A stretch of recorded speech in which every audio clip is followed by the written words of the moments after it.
on the topic is formation of Ram Mandir, end of communal politics against the motion.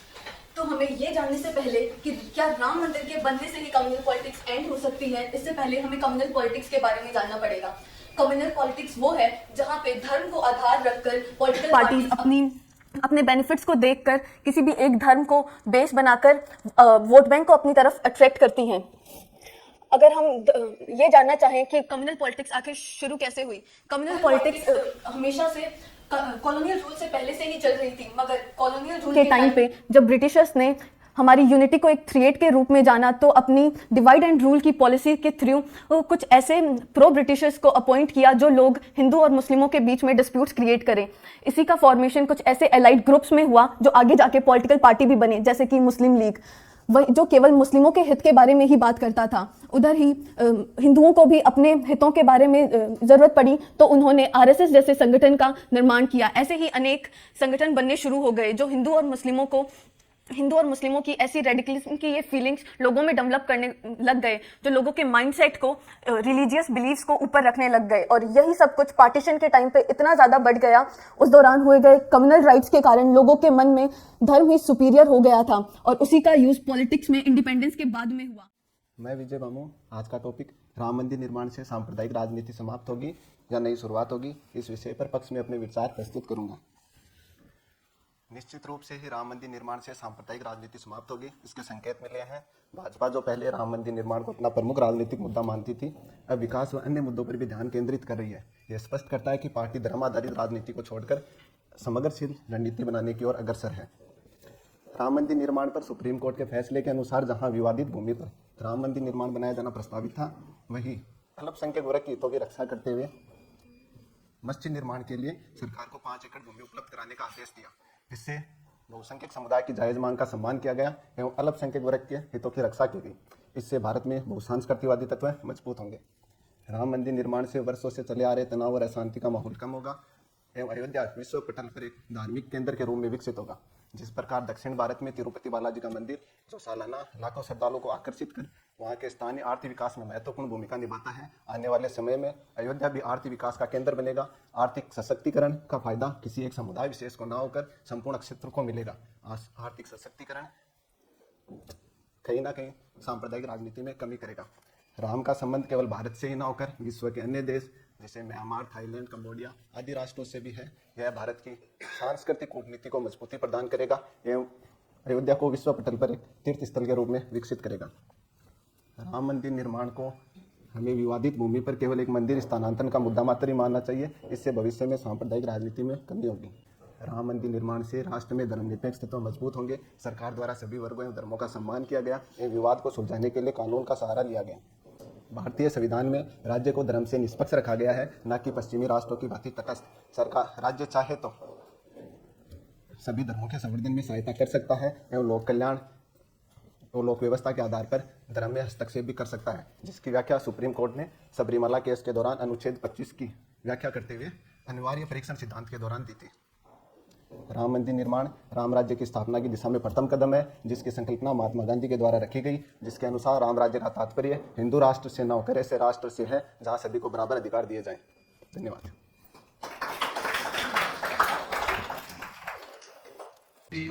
Ram मंदिर और धर्म की राजनीति को छोड़कर विकास की तरफ जा रही है, तो क्या आपको लगता है कि काशी में हो रहे विवाद वो विकास है? काशी में हो रहे विवाद, भाजपा जो पहले राम मंदिर को अपना प्रमुख राजनीतिक मुद्दा मानती थी, पर अब उनके है ना जो प्रोपोगेंडा है ना या जो घोषणा पत्र है उनमें ना कहीं धर्म का ना अभाव देखने को मिलता है और विकास और अन्य कार्यों पर ध्यान दिया जा रहा है। तो वो कौन सा विकास होगा काशी में कहाँ तोड़ा गया? वो तो अयोध्या में है ना, जो सुप्रीम कोर्ट के अनुसार है ना, संवैधानिक फैसलों के अनुसार राम मंदिर का निर्माण किया गया और उसमें कहीं ना कहीं तोड़ा नहीं गया। तो कहीं ना कहीं वो धर्म की राजनीति को प्रभावित नहीं करेगा? क्या चीज़ काशी का मंदिर कहाँ प्रभावित कर रहा है? प्रभावित कर रहा है, जिस प्रकार राम मंदिर कर रहा है उसी प्रकार। तो राम मंदिर का मुद्दा तो समाप्त हो गया ना, सुप्रीम कोर्ट के फैसले के बाद राम मंदिर का मुद्दा तो समाप्त हो गया। वो तो वही है, लेकिन 2024 के चुनाव को तो प्रभावित कर ही रहा है, जिस प्रकार नरेंद्र मोदी वहाँ जाकर। तो वो तो सरकार ने सक्रिय भागीदारी निभाई इसमें, और ताकि आने वाले समय में अन्य लोग सांप्रदायिक राजनीति में कमी करें। लेकिन लोगों को ऐसा क्यों लगता है कि उनकी कांग्रेस हो जाए? क्या चीज़? काशी का मंदिर बनेगा काशी का मंदिर कभी कहाँ बनेगा, किसने कह दिया बनेगा? सुप्रीम कोर्ट है ना, संवैधानिक संस्था है, और वो फैसला जो भी देगी वो सभी को मानना होगा, वो निष्पक्ष फैसला देगी जिस प्रकार। हाँ, तो सबूतों को हम जुटला थोड़ी सकते हैं, सुप्रीम कोर्ट तो निष्पक्ष संस्था है। राजनीति को प्रभावित नहीं करेगा, धर्म की राजनीति को, सिर्फ हिंदू का पक्ष माना जा रहा है। तो बात यह है कि देखो, अगर विवाद सरकार सुलझाती तो हम मानते हैं, लेकिन विवाद का समाधान सुप्रीम कोर्ट के द्वारा किया गया है, तो इससे निष्पक्ष संस्था है। Good morning everyone, my self Deepika Bhamu, और मैं आज मेरे व्यूज़ प्रेजेंट करने जा रही हूँ। मेरा टॉपिक है कि फॉर्मेशन ऑफ राम मंदिर is the end of communal politics. मैं इसके अगेंस्ट में बोल रही हूँ, यानी कि जो फॉर्मेशन ऑफ राम मंदिर है उससे कम्युनल पॉलिटिक्स का एंड नहीं होगा। सबसे पहला कि जो पॉपुलेशन है मेजोरिटी में वो हिंदू है, तो राम मंदिर के फॉर्मेशन के वजह से उनके सेंटिमेंट्स और उनकी फीलिंग्स के अंदर ये है कि हमारे जो धर्म है उसको बढ़ावा मिल रहा है और हमारा प्रोटेक्शन हो रहा है, हमारा प्रमोशन हो रहा है। तो जो पॉपुलेशन है वो पूरी की पूरी एजुकेटेड नहीं है और कुछ मतलब एनालाइज कर पाने में सक्षम नहीं है, तो इस बेसिस पे भी उनकी वोट बैंक और उनका फेवर जो होगा वो इफेक्टेड होगा। और जो हमारी अगर इंडिया के अंदर, इंडिया एक सेकुलर स्टेट है और इंडिया का मतलब सेकुलर स्टेट है, यानी जो गवर्नमेंट है उसका कोई रिलेशन नहीं होगा रिलीजन से, और वो मतलब रिलीजन की सिर्फ और सिर्फ प्रोटेक्शन करेगी। तो प्रोटेक्शन जो है वो तो सिक्योरिटी फोर्सेस डिप्लॉयमेंट से भी करवाई जा सकती थी। लीडर, जो पॉलिटिकल लीडर है, पूरे देश का जो लीडर है, उसको खुद को वहाँ पे जाने की क्या ज़रूरत थी? वो चीज़ ये सिंबलाइज करती है। हाँ, मतलब जो हमारे पीएम है वो ये बोल सकते हैं कि मैं मेरी कुछ इंडिविजुअल भी पर्सनैलिटी है, उसकी वजह से मेरा फेथ है, इसलिए मैं उस मंदिर में सिर्फ और सिर्फ मेरा फेथ दिखाने गया था, ना कि कोई इमेज बनाने। लेकिन ये चीज़ सिंबलाइज ज़रूर करता है, उनकी प्रेजेंस वहाँ पे ये ज़रूर सिंबलाइज करती है कि मतलब जो वो हैं, जो पॉलिटिकल पार्टी पावर में है, वो किसी एक पर्टिकुलर कम्युनिटी के फेवर में काम कर रही है, उनके प्रोटेक्शन के लिए काम कर रही है, उनके प्रमोशन के लिए काम कर रही है। अब हम ये 2 पॉइंट डिस्कस करते हैं कि किस बेसिस पे हम ये बोल सकते थे कि राम मंदिर फॉर्मेशन से कम्युनल पॉलिटिक्स एंड होगी। सबसे पहला, जो अदर पार्टीज को इन्विटेशन दिया गया था, अगर वो पार्टीज उस सेरेमनी के अंदर प्रेजेंट होती तो हम ये बोल सकते थे कि कम्युनल पॉलिटिक्स एंड होने जा रही है, क्योंकि जो कोई भी एक पर्टिकुलर पार्टी है जैसे कि बीजेपी, वो इस चीज़ को यूज़ ही नहीं कर पाती कि सिर्फ और सिर्फ वही उस पर्टिकुलर कम्युनिटी के रिलीजन की रिस्पेक्ट करते हैं, उसके अंदर फेथ है, बल्कि उनको ये मौका ही नहीं मिलता ये बोलने का कि सिर्फ वही उनका वेलफेयर कर सकती हैं सारी, मतलब। और जनता को भी ये लगता कि सारी की सारी पॉलिटिकल पार्टीज़ के लिए, उनके रिलीजन के लिए इक्वल रिस्पेक्ट है, उनके मन में इक्वल रिस्पेक्ट है। कोई भी जो पर्टिकुलर जो पार्टी है उसके मन में किसी रिलीजन के लिए डिसरिस्पेक्ट नहीं है, वो सभी के सभी रिलीजन का इक्वली रिस्पेक्ट करती है। और दूसरा, जैसे अभी राम मंदिर बन गया है और जब मॉस्क्यू बने और जब मॉस्क्यू की सेरेमनी हो, तो उस टाइम अगर पीएम इक्वली वहाँ पे प्रेजेंट हो, पार्टिसिपेट करें, तब भी हम ये बोल सकते हैं कि कम्युनल पॉलिटिक्स एक तरीके से एंड होगी। तो लोगों के मन में ये होगा कि जो हमारा लीडर है वो किसी एक पर्टिकुलर रिलीजन के अंदर नहीं, सभी के सभी रिलीजन की इक्वली रिस्पेक्ट करते हैं और वो एक सेक्युलर इमेज बना रहे हैं। और इसलिए वो पार्टीज भी ये नहीं बोल पाते कि हम किसी एक रिलीजन के हैं, क्योंकि अगर वो मॉस्क्यू की सेरेमनी में भी प्रेजेंट होंगे तो वो ये बोलेंगे, तो वो ये नहीं बोल सकते कि हम पर्टिकुलर पार्टी के हैं, वो उनको ये बोलने का मौका नहीं मिलेगा। राजनीति और धर्म का समय गुजर गया, विज्ञान और आध्यात्मिकता का समय आ चुका है। Hello everyone, thank you so much for having me here today. I am really excited to talk to you because today we are engaged in the debate on Ram Mandir politics ahead of the Pran Pratishtha ceremony held on 22 January. As the opposition parties accuse BJP or the central government for politicizing the Ram Mandir's inauguration, as it may increase or weaken communal politics. Many of us are having questions like, is PM Modi using Ram Mandir for image building for the general election 2024? But in my opinion, the formation of Ram Mandir will end the communal politics in India. First, I would like to make you aware about the story. The story begins with the ruins of centuries-old mosque demolished by a Hindu mob in 1992, an illegal act that sparked riots that killed 2,000 people, mostly Muslims. Millions in India would believe that this was the place where Ram was born, and there was a Hindu temple here first.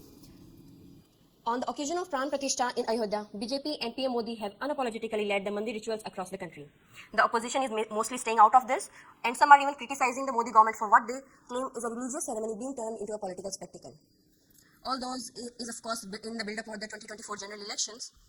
So, I would say that I want to tell you about a fact. In our Indian Constitution, under Article 25, all persons are equally entitled to freedom to profess, propagate and practice religion. Original Constitution में उसके ऊपर एक image है. This is one of the most symbolic illustrations in our original Constitution. It is the depiction of Ram, Sita and Lakshmana returning from Ayodhya after defeating Ravana in the epic Ramayana. Its inclusion is manifestation of Ram Rajya, the ideal kingdom ruled by Rama, as a metaphor for just and equitable society. The emphasis is on Rama's fair and righteous rules, family reunion, importance of family life, communal harmony in the Indian society. Modi government want to bring communal harmony in the Indian society and promote the idea of Ram Rajya through this ceremony, making this into a huge national event. The motive of government through this event was not to propagate Hinduism, but to spread the message of Ram Rajya or the concept of Ram Rajya. The idea of a perfect state is Ram Rajya, and Modi government is dreaming or working for making India a perfect state for all the religions. Once Modi said, "For me, my secularism is India first. I say the philosophy of my party is justice to all, appeasement to all." तो मेरा नाम आशीष है। मैं आज की debate में जो debate का मुद्दा है कि राम मंदिर से कम्युनल पॉलिटिक्स एंड होगी या नहीं होगी, इसके पक्ष में बोलना चाहता हूँ। और इतनी अच्छी अच्छी पॉलिसीज बनाई कि आज हम 5th लार्जेस्ट इकोनॉमी बन चुके हैं। इन सभी बातों का यहाँ पर रेलेवेंस दिखाता है कि जब बात ही सभ्यता बनाम सभ्यता की चल रही थी तो हमेशा भारत ने, आज से पहले तक हमेशा भारत ने अपनी सभ्यता को नीचे दिखाना शुरू किया था। लेकिन अब ये दौर आ गया है जब भारत की सभ्यता अपने आप को सेल्फ कॉन्फिडेंस से ऊपर लेकर आ रही है, और राम मंदिर एक उसी का प्रतीक है। राम मंदिर सिंबलाइज करता है कि हम लोग अपने मेंटल कॉलोनाइजेशन को ब्रेक कर रहे हैं। हम 8000 सालों से जो हमारी सभ्यता थी, जो सर्वाइव करती आ रही है आज तक, जबकि और सभ्यताएं जो सर्वाइव नहीं कर पाई, उन चीज़ों को राम मंदिर सिंबलाइज करता है। और इस सभ्यता जिसको 3 बार, जैसे अरब के लोगों के द्वारा या ब्रिटिश लोगों के द्वारा या फिर अपने ही लोगों के द्वारा इस सभ्यता को ख़त्म करने का प्रयास किया गया था, उस चीज़ को राम मंदिर आज फिर से लेकर आया है उस सभ्यता को सबके सामने। Today I am standing in front of you to put my views in the favor of given topic because they were happy with this dispute so that they can attract the voters and gain the votes from them. But at last in 2010 the petition reached the Supreme Court, and in 2019 the 5-judge bench of Supreme Court issued a verdict declaring that the disputed land should be transferred to a trust which should be non-political. And here the Supreme Court tried to end this communal politics on this dispute, but you know that some political parties provocated the people's sentiments, and this rise to a communal politics again over this dispute. But finally the Ram temple inauguration brought together, and with this the communal politics also came to its end. We should thankful to our Supreme Court that it had taken a valiant decision constitutionally, and it marked a full stop at the communal politics over this dispute. And I think that if some minute traces remains, then I feel after 2024 general elections it will be end completely, and I feel that after 2024 elections we can see a communal politics free India.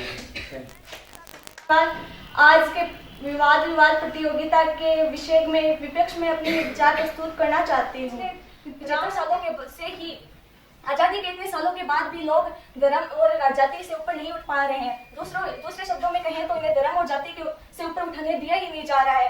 कभी मंदिर, कभी मस्जिद, तो कभी जाति के नाम पर आरक्षण के मुद्दे को लेकर राजनीतिक दलों ने इसका गलत फायदा उठाया और वोट बैंक को गुमराह किया है। ऐसे में राम मंदिर निर्माण धर्म की राजनीति को खत्म करने के बजाय उसे एक नई दिशा देगा। Thank you. अगर राजनीति नहीं हो रही होती तो अब तक बाबरी मस्जिद बन चुकी होती है। बाबरी मस्जिद को बनवाने सरकार का काम थोड़ी ना, वो तो जैसे कि ये राम मंदिर को सरकार ने थोड़ी ना बनवाया, वो तो किससे बनाया, डोनेशन से बनाया। तो बाबरी मस्जिद भी वैसे ही बनेगी, सरकार थोड़ी ना कुछ को जमीन दे दी तो उन्होंने दे दी। हाँ, ये काम सरकार का नहीं है, परंतु उसके उद्घाटन में जो है ना भाजपा दलित ने वो बढ़ चढ़ के भाग ले रहा है, जैसे उसका प्रचार प्रसार कर रहा है और उसे राजनीतिक लाभ की ओर मोड़ रहा है। तो ऐसे में अगर सरकार इतना मस्जिद मंदिर के लिए कर रही है तो वैसे उसे मस्जिद की भी चर्चा करनी चाहिए थी। और दोनों करेंगे तो अभी इतना एक को इतना बढ़ावा क्यों दिया जा रहा है, वो भी चुनाव से पहले। क्या दूसरा मस्जिद अभी बनी नहीं, अगर वो मस्जिद बनी नहीं है या फिर बनवाई नहीं गई है, ऐसा भी तो हो सकता है। ये काम सरकार का थोड़ी ना, मस्जिद सरकार का नहीं है, परंतु सरकार इसको इतना बढ़ावा क्यों दे रही है? धर्म से सरकार को तो अलग ही रहना चाहिए, फिर इसको इतना बढ़ा चढ़ा के अखबारों में ऐड देने ऐसे भाषण दिए जा रहे हैं, तो फिर ऐसा क्यों हो रहा है? तो सरकार इसे सियासी लाभ के लिए ही काम में ले रही है। अयोध्या में भगवान श्री राम का जन्म हुआ था और वहाँ पर उनका मंदिर था, लेकिन बाबर के समय मंदिर को तुड़वाकर वहाँ पर मस्जिद का निर्माण करवाया गया। जिस प्रकार मंदिर मस्जिद का विवाद चल रहा था, लेकिन आज के सेमिनार में दिए गए टॉपिक की क्या राम मंदिर के गठन से धर्म की राजनीति खत्म हो जाएगी, तो मैं नीतू इसके विपक्ष में अपने विचार रखना चाहती हूँ कि जिस प्रकार मंदिर मस्जिद का विवाद चल रहा था, और जिसका पहली बार कोर्ट में मामला 1885 में पहुंचा, लेकिन राम के नाम पर राजनीति आज़ादी के बाद से स्टार्ट हुई। सर्वप्रथम कांग्रेस ने इसका मुद्दा, जिस प्रकार कल शांतनु ने बताया कि कांग्रेस ने इसका सर्वप्रथम मुद्दा 1948 के अपने उपचुनाव में लिया। यूपी में उस टाइम 13 सीटों पर उपचुनाव होने थे और उसमें फैजाबाद सबसे चर्चित सीट थी। तो कांग्रेस ने राम मंदिर के मुद्दे में यह बताया कि राम मंदिर को सिर्फ कांग्रेस ही सुलझा सकती है। उन्होंने ऐसा मैसेज देने की कोशिश की। 1950 में इस विवाद के तहत 1950 में मस्जिद पर ताले लगा दिए गए और 1989 में राजीव गांधी के कुछ प्रयासों से मंदिर के ताले खुलवाए गए और 2019 में जो कोर्ट ने फैसला दिया उसके अनुसार वहाँ पे राम मंदिर के तहत वहाँ का फैसला आया। 22 जनवरी 2024 को अयोध्या में राम मंदिर में रामलला की प्राण प्रतिष्ठा की गई, जबकि मंदिर का निर्माण अभी तक पूर्ण नहीं किया गया है। हमारे शास्त्रों में लिखा है कि अधूरे मंदिर में भगवान की प्राण प्रतिष्ठा नहीं हो सकती, लेकिन अयोध्या में ऐसा किया गया है क्योंकि आम चुनाव होने वाले हैं और राम के नाम पर जनता का दिल जीता जा रहा है। तो ऐसे में राम के नाम से देश को मिथ्या चेतना में डाला जा रहा है। मिथ्या चेतना ऐसे कि प्रधानमंत्री से लेकर और मंत्री तक मंदिरों में झाड़ू पोछा कर रहे हैं और जहां पर देश के महानगरों और नगरों में जहां पर गंदगी के अंबार लगे हुए हैं वहां पर किसी का ध्यान नहीं है।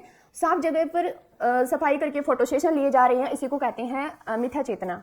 अगर साफ सफाई में प्रधानमंत्री से लेकर मंत्री तक को ही लेना था तो वहां जाकर झाड़ू पोछा करना चाहिए जहां पर गंदगी के अंबार लगे हुए हैं। लेकिन फोटो सेशन करके धर्म को राजनीति के मार्ग पर प्रशस्त किया जा रहा है, देश को मिथ्या चेतना में पहुंचाया जा रहा है, जिसमें ना तो शिक्षा की बात की जाती, ना स्वास्थ्य की बात की जाती और ना ही रोजगार की बात की जाती। राम मंदिर का इसमें मिथ्या चेतना में यह बताया जाता है कि किसने राम मंदिर का निमंत्रण ठुकरा दिया, किसने किसका अपमान कर दिया। और प्रधानमंत्री श्री नरेंद्र मोदी यह बताते हैं कि मुझे आज तक कितनी गालियां दी गई, लेकिन ये नहीं बताते कि जो 2 करोड़ रोजगार का जिन्होंने जो वादा किया था उनका क्या हुआ, उसके लिए आपने क्या किया, कितने लोगों को नौकरियां दी, कितनी सरकारी भर्तियां निकाली, और इसी को कहते हैं मिथ्या चेतना। इसमें यह काम किया जाता है कि सरकारी भर्तियां होती हैं थोड़ी बहुत, उनको इकट्ठा करके सरकार के द्वारा नियुक्ति पत्र दिए जाते हैं। जो पिछली सरकारों में जो डाकिये काम करते थे, वर्तमान में वो सरकार काम कर रही है। धर्म के नाम पर हर पक्ष अपनी राजनीति खेलना चाहते हैं। राम जन्मभूमि ट्रस्ट के महासचिव चंपत राय जी, जिन्होंने कहा कि 22 जनवरी को रामलला की प्राण प्रतिष्ठा में लालकृष्ण आडवाणी व मुरली मनोहर जोशी को खराब स्वास्थ्य के कारण नहीं आना चाहिए। वो लालकृष्ण आडवाणी जिन्होंने 1990 में रामरथ यात्रा स्टार्ट की थी और उसी के द्वारा रखी गई नींव पर आज राम मंदिर का निर्माण हो रहा है, जिसका परिणाम हम सबको 6 दिसंबर 1992 को दिखा जब बाबरी मस्जिद का विध्वंस किया गया। खराब स्वास्थ्य के कारण नहीं आना है, ये फैसला तो लालकृष्ण आडवाणी व मुरली मनोहर जोशी को लिया जाना चाहिए था, लेकिन ऐसा किया जा रहा है क्योंकि स्वाभाविक तौर पर सब चाहते हैं कि कैमरा प्रधानमंत्री के अलावा कहीं और ना जाए। अगर वहाँ पर लालकृष्ण आडवाणी उस दिन मौजूद होते तो मजबूरन न्यूज़ चैनल्स वालों को ये कहना पड़ता कि आज जो राम मंदिर की जो प्राण प्रतिष्ठा हो रही है वो तो लालकृष्ण आडवाणी के द्वारा शुरू किए गए राम मंदिर